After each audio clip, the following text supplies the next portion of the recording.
Thanks for joining us. I'm Megan Roberts.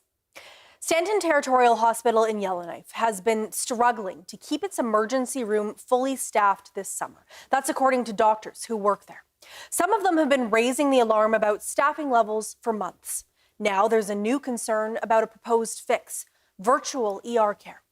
The Northwest Territories Medical Association, the Union of Northern Workers, and the College of Nurses issued a joint statement about the situation on Thursday. They say the plan for dealing with shortages is to use a virtual model where no ER doctor is actually in the building. That's in addition to doctors working 12-hour shifts. The organizations say it's unsafe, especially for a trauma center that serves the entire NWT and parts of Nunavut. I spoke earlier today to Dr. Courtney Howard. She's an emergency room physician and the president of the Northwest Territories Medical Association. She also signed the statement opposing virtual ER. Can you first explain how this virtual ER model would work?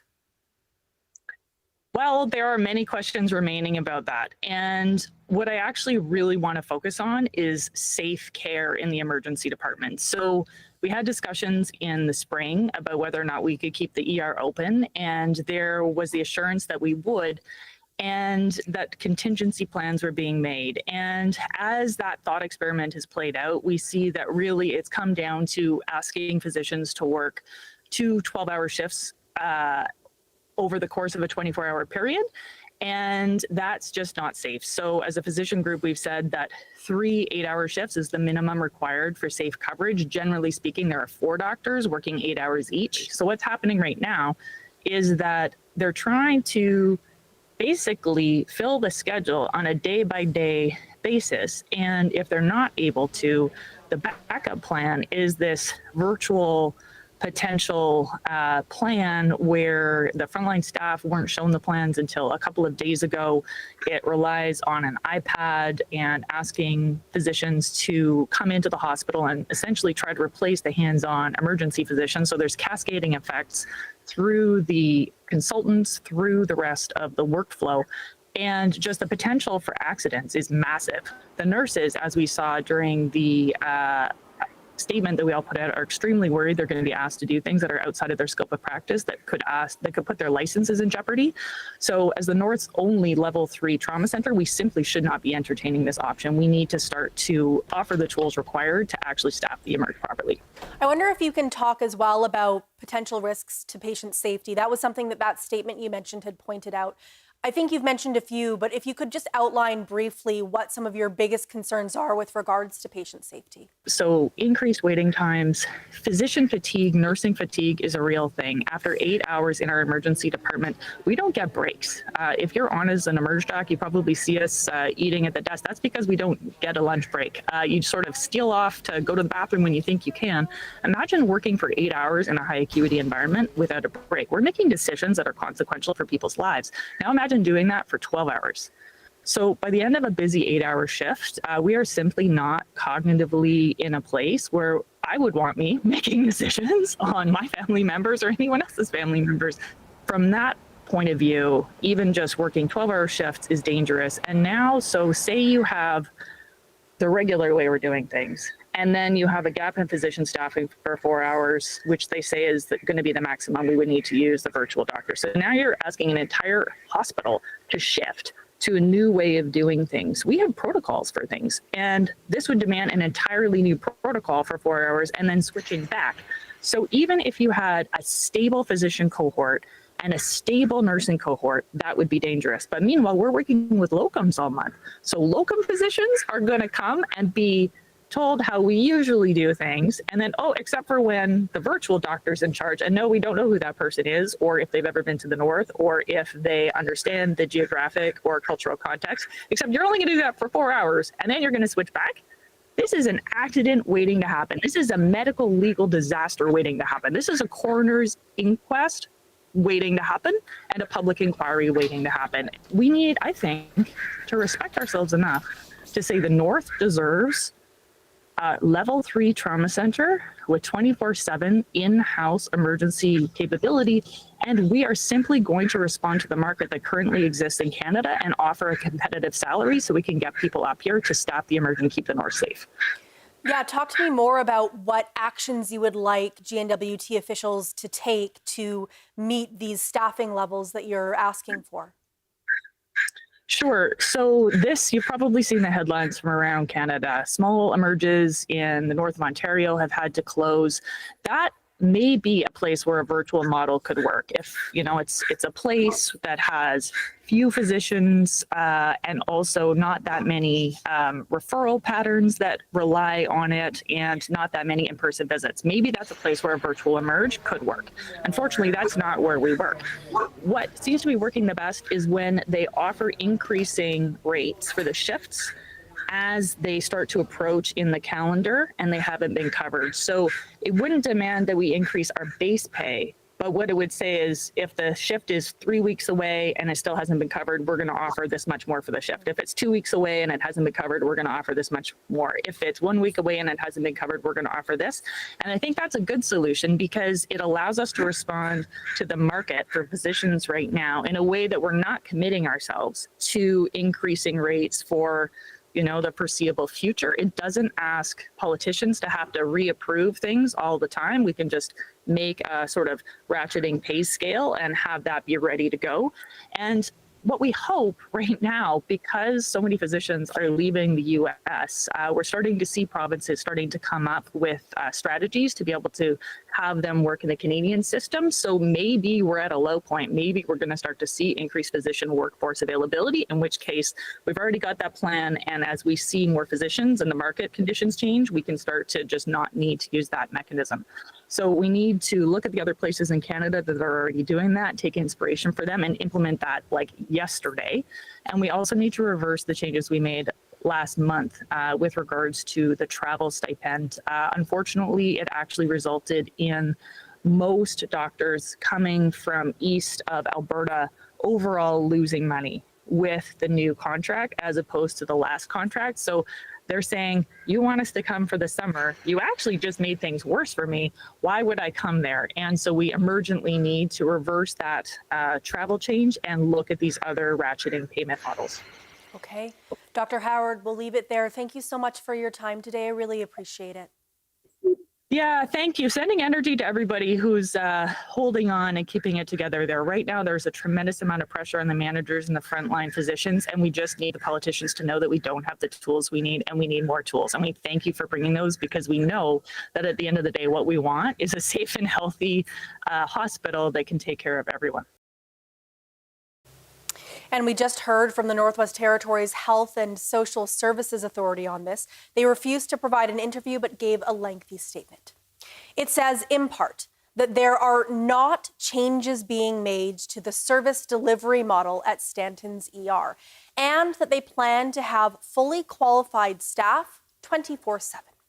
The NWT Health Authority referenced the doctor shortages across Canada and said there may be unexpected or known vacancies at Stanton that make it difficult to backfill doctors. It says draft internal information about contingency plans like the virtual care model was shared before it was finalized. It says virtual care is only one of several ideas and it would never replace in-person care. The NWT Health Authority calls it a contingency approach for severe shortage scenarios.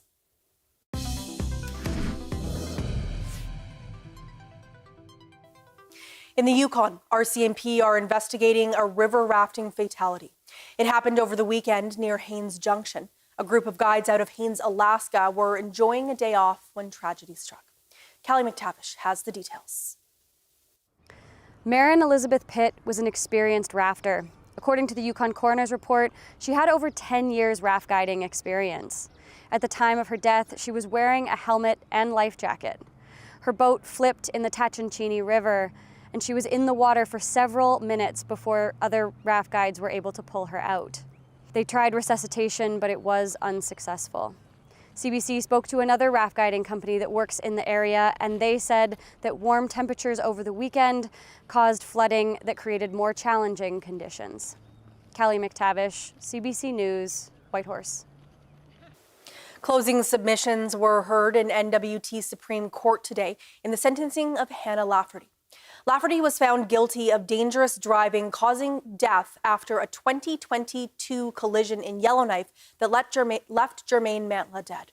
Today, court heard arguments about where Lafferty should serve her sentence, behind bars or in the community. Nadir Hashmi reports. It was a packed courtroom in Yellowknife today.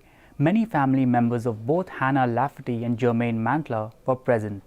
Lafferty was convicted of fatally hitting Mantla with a Ford F-150 in a Yellowknife parking lot 3 years ago.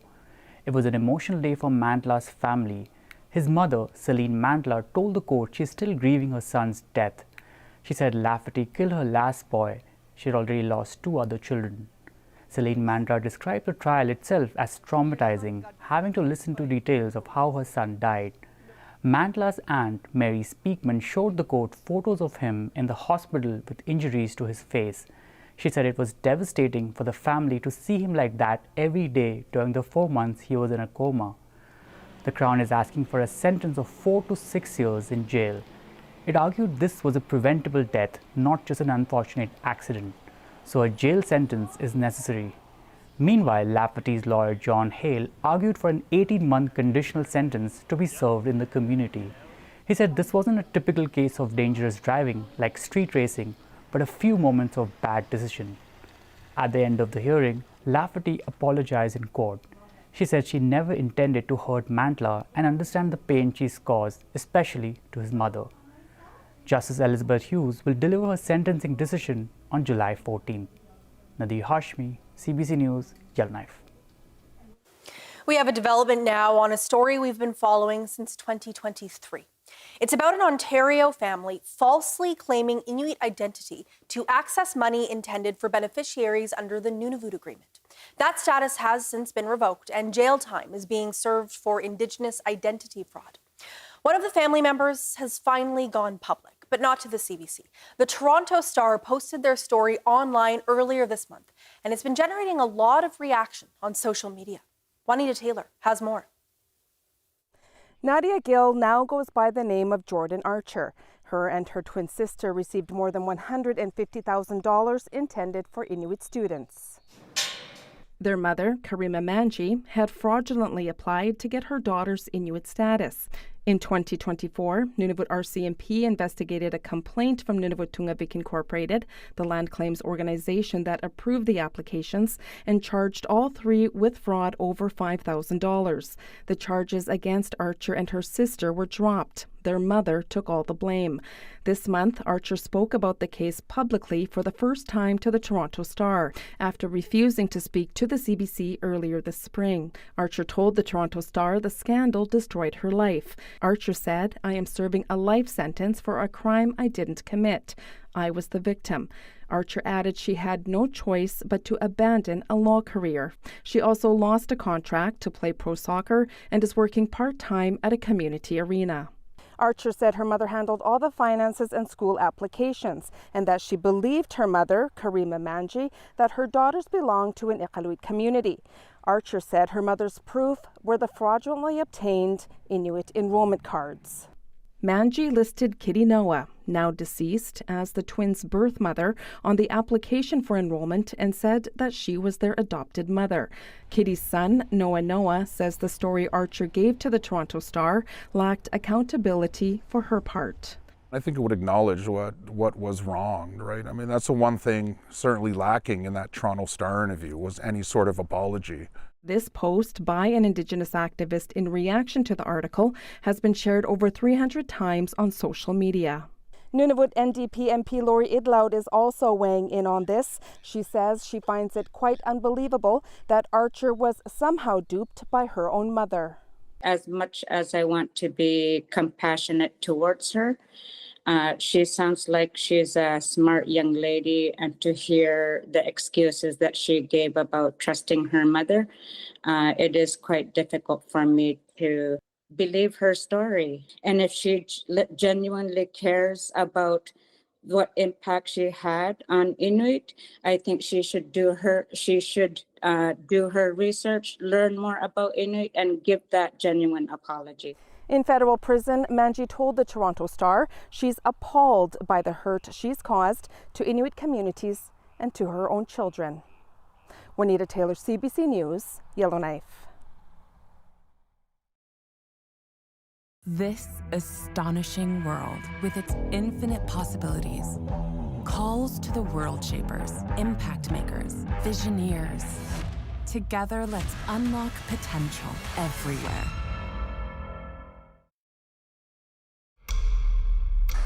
It is the worst ever air crash at sea.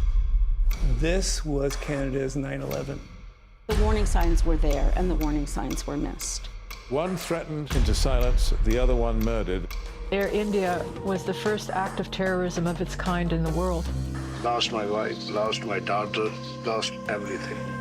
All those hopes and dreams just gone. 2 suitcases, anatomy of the Air India bombing.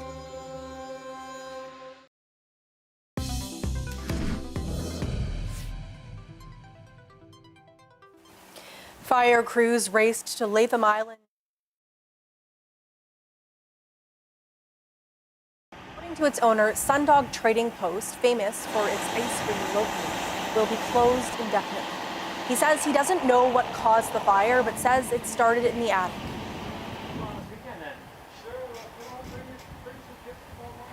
I mean, they showed up quickly and were able to suppress it really quickly. So the structural damage, as I understand, is minimal, but it's still a lot of work. So there was no fire at all in the front of the house. And every single window and door was open, so even the smoke was almost negligible. The people in the front didn't even know there was a fire. Power to the building has been cut. McIntosh says the attic was fully engulfed in flames when fire crews arrived. An emergency responder at the site tells CBC there were no injuries. McIntosh says he's gutted by what happened.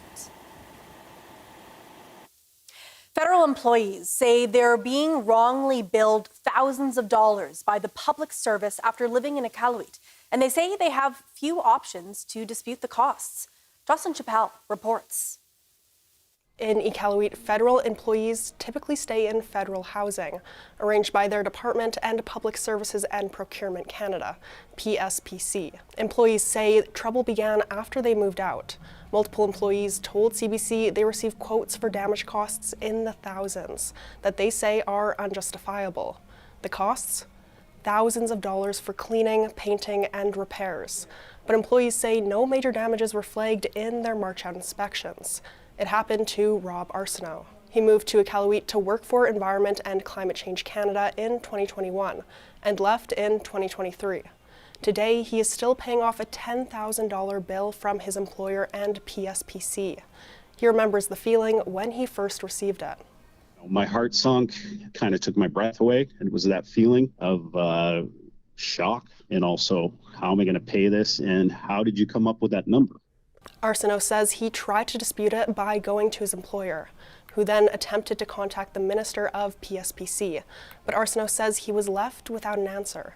The minister wouldn't even hear what I had to say as far as challenging the quote.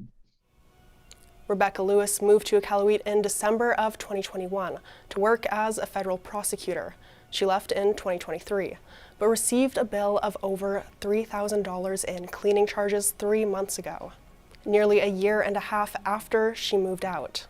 There was no details of what the cleaning was for, no details of what repairs were required, which I thought at minimum should have been provided with an invoice of this gravity. In these situations, Lewis says there's little to no option to fight it. The only way to dispute it is to file a grievance with their employer. She says the federal government argues they must follow the federal process, leaving them unable to go through the Nunavut Residential Tenancy Act. The employer has no incentive to rule against themselves in this circumstance. That's a problem. There's very good reason that this should be before a neutral arbiter and not the employer. Lewis says she's filed a grievance with her employer, but that herself and others plan to take the matter to court if it isn't resolved. CBC News reached out to Public Services and Procurement Canada, but didn't receive a response. Jocelyn Chappelle, CBC News, Yellowknife. The Yukons' new premier was sworn in today. Mike Pemberton won the leadership race by a narrow margin last week. He succeeds Ranj Pillay, who stepped down earlier this year. About 100 people watched the ceremony in the Jim Smith building in Whitehorse. Here's some of what Pemberton had to say at that ceremony. Whatever role I'm in, I always believed in the value of service and in working together to build a stronger Yukon. I stepped forward to lead because, like many of you, I too have felt the uncertainty and pressure on families, our businesses, and our communities over the last few years. But there is strength in this territory and real opportunities ahead for positive change and growth. Opportunities to make our communities safer, to continue to fight against the toxic drug crisis, to ensure our children are ready to face the future with confidence, to tackle the rising cost of living, to work together to modernize our mining legislation, and to continue protecting the lands that Yukon First Nations have cared for since the dawn of time. I'm excited about the road ahead. Our government will keep building on the progress we've made together. We still have a lot to do before the next election. Pemberton will be premier until at least the next election, which must be called before November 3rd. It's official, the Eagle Gold Mine is for sale. The Yukon mine closed last summer after a heap leach failure put it into receivership. A court in Ontario approved the start of the sale process on Wednesday. Gabrielle Plonka has the details. PricewaterhouseCoopers is planning a fairly speedy sale. The first deadline for letters of intent are due just 6 weeks from now. In those letters, potential bidders must explain their experience with mining and with heap leach facilities in general. They also must fill out a questionnaire for the First Nation of Nacho-Nayik-Dun. The chosen applicants will submit official bids by mid-October.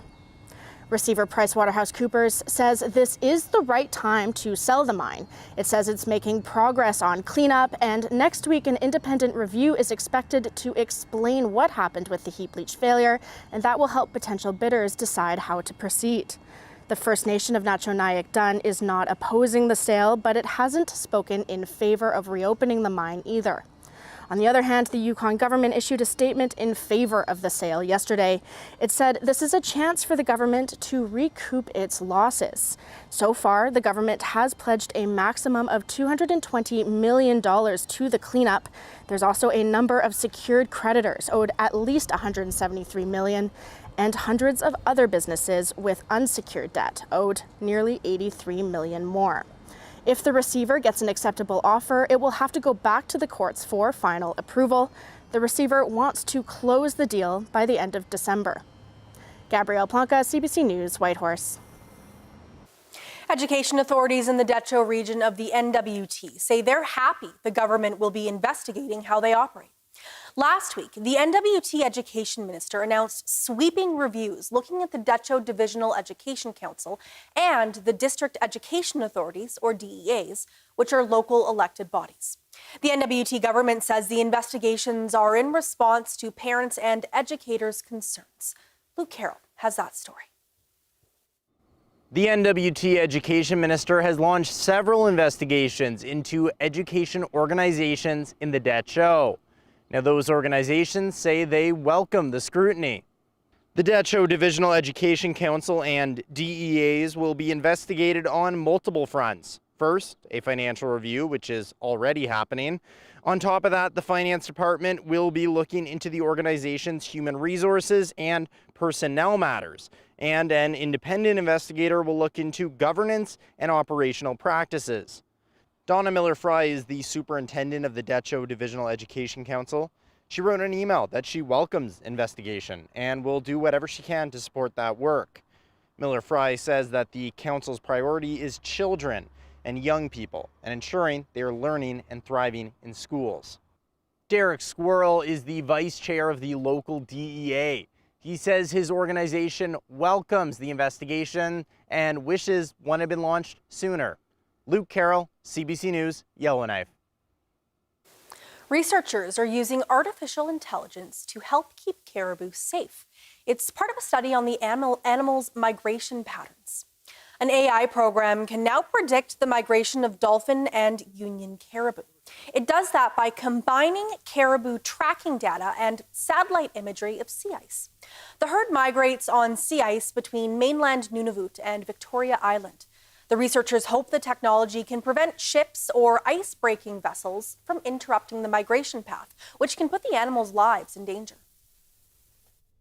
So that could be really useful for helping to mitigate ice-breaking impacts, because sometimes if it's just real time, vessels might arrive and it's too late, like they can't change their routes. So having that kind of early warning system guided by these sea ice forecasts could be useful.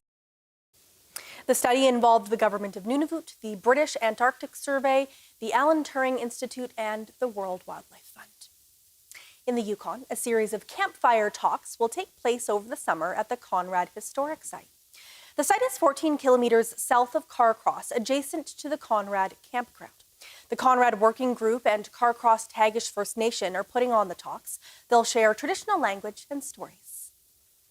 Just sharing information with visitors who come gives them a personal connection to the historic site, and it helps us in the whole concept of protecting these areas and protecting all areas within the Yukon, that we need to be able to enjoy them, manage them, and look after them. And it's part of educating the public on how important these areas are to First Nations people within our traditional territory. The next campfire talk is happening on Saturday from 11 a.m. to 2 p.m. Now, let's take a look at the weather.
And that is Northbeat for tonight. For news anytime, go to cbc.ca/North. Thank you for watching. I'm Megan Roberts.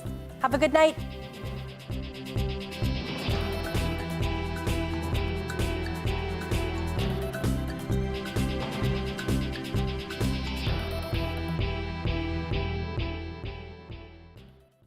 This astonishing world, with its infinite possibilities, calls to the world shapers, impact makers, visioneers.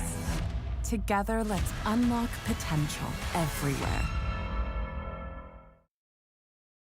It is the worst ever air crash at sea. This was Canada's 9/11. Lost my life, lost everything.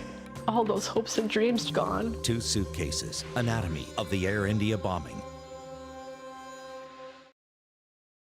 Hi, it's Yaya. Am I a loser? No job, no home. No clue. Really?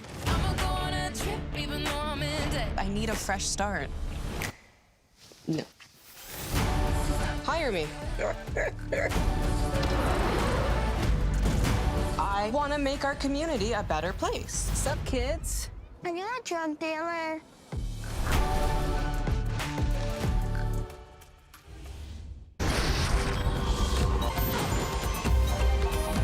Where we're all about explaining and expanding. Stream anytime, CBC News.